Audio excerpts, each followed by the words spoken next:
Hello, my name is Cameron Paul, and this is my presentation for PACA on bioresponses, mindfulness, and managing emotions.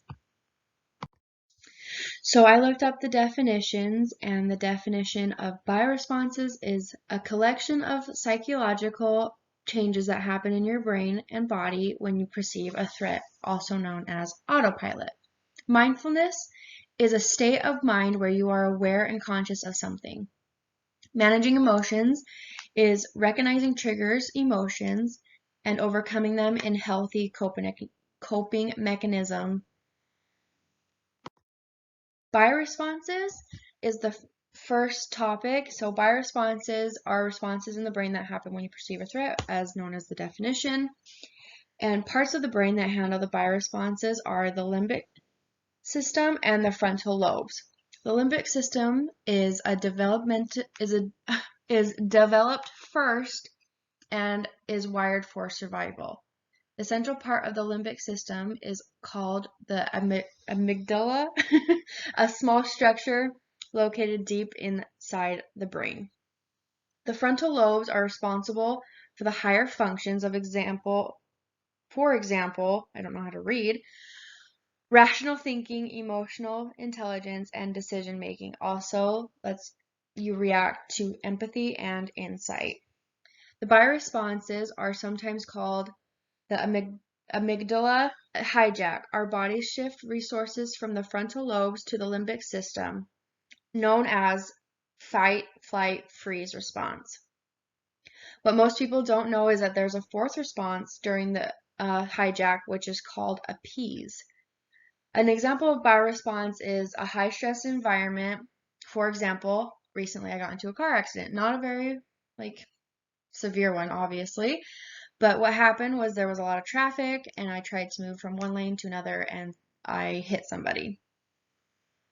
What I was feeling during that bioresponse was distress or fear and of what might happen next.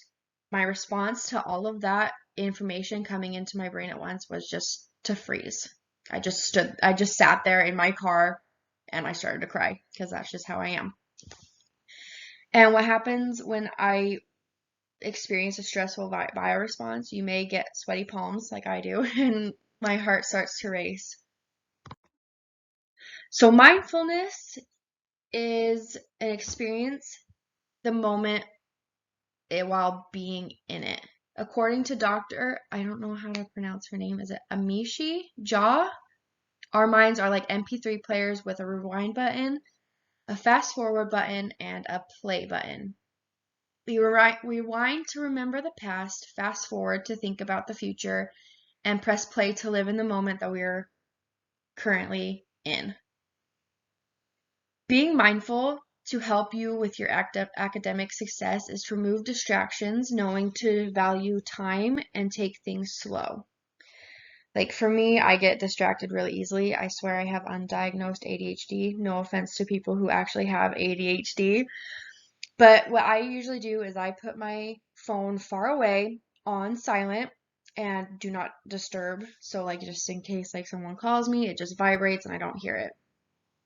So, and then put some time away from your day for your academics, whether it be an hour or 30 minutes. I know I'm really bad at this.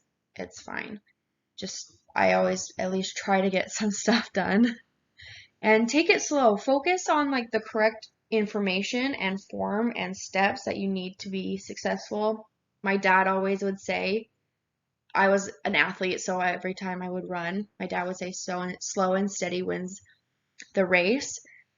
But I guess that really kind of applies to everything in your life. A personal example was I was a terrible student in high school. Sorry, that's my dog. And being mindful would have helped me graduate with a higher GPA and better grades, obviously, and I wouldn't struggle as much as I do now getting into colleges. Go! And I and I would probably have gotten a better SAT score. I was really depressed in high school. Well, I still am now, but like it's not as bad. And I was really anxious, so I would skip class when I can. So like I had like an extra, say I had, I don't know, extracurricular one that wasn't really important to my academic success. So I would just ditch. I'd be like, "Yep, I'm out of here. Bye." And I would never put time away for my studies. I would just kind of wing it. I guess you could say I would just wing it. And um, I just wasn't very good at taking time because I was really terrible at math. So I never touched my homework. I never studied for tests, which was really bad because I should. So just being mindful and like being aware of my emotions and being aware of what's happening would have been easier for me to help with my academic success, and I would have probably graduated on time. So managing emotions, it's different from emotional response to different situations based on unique experiences we have had in our lives. So unique bioresponse in every situation for experiences. What are emotions? So feelings, like it's feelings. It's so easy. The limbic system is a part of the brain that processes your emotions. Also, the amygdala is an important part of the limbic system and role in the fight, flight, freeze, or appease response. Strategies to help manage your emotions is stop, take a breath, evaluate, and proceed. Managing your emotions long term is different.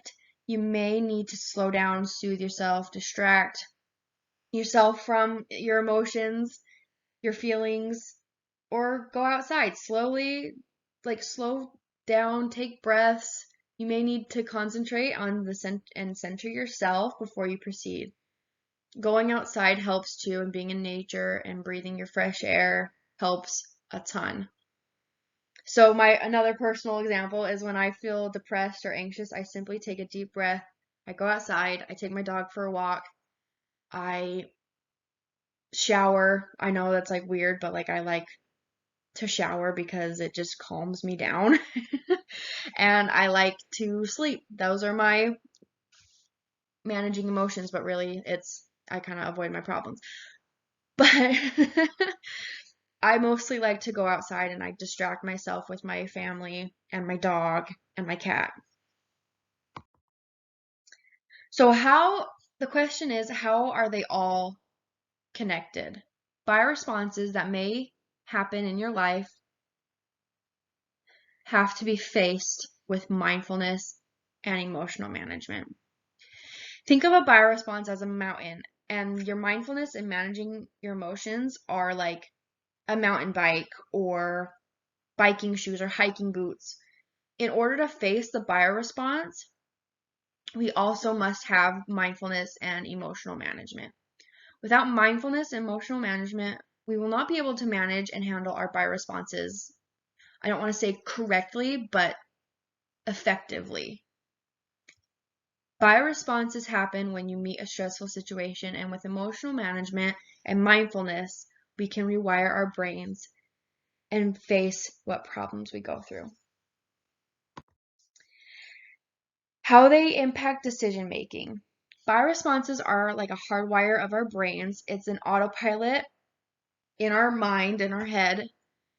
It can be rewired by thinking differently and making different decisions in each particular situation. So, like, it's hard being a person with depression and anxiety to just be like, oh, just be positive. Don't be afraid. It's like, it's harder than you think. Like, it really is. It's so not stupid, but like, it's so infuriating when someone who doesn't have the mental struggles that other people do, they're just like, oh, well, just square your shoulders, think differently, everything will be fine. Think more positive. You need to, but it's like hard. It really is to like from like the constant things going in your brain since you were, I don't know how old you were when you were diagnosed, but when you were diagnosed to where you are now. It's hard to switch lanes. It really is. And I don't know how to explain it. I'm getting off topic and I'm rambling, but mindfulness can help you with our decisions by being able to see the full picture and take time to reflect and listen to our inner thoughts. Mindfulness can help you identify the right decision from the wrong. Managing emotions can impact your decision making by being able to handle the situation calmly and make rational decisions. Like, again, back to my depression.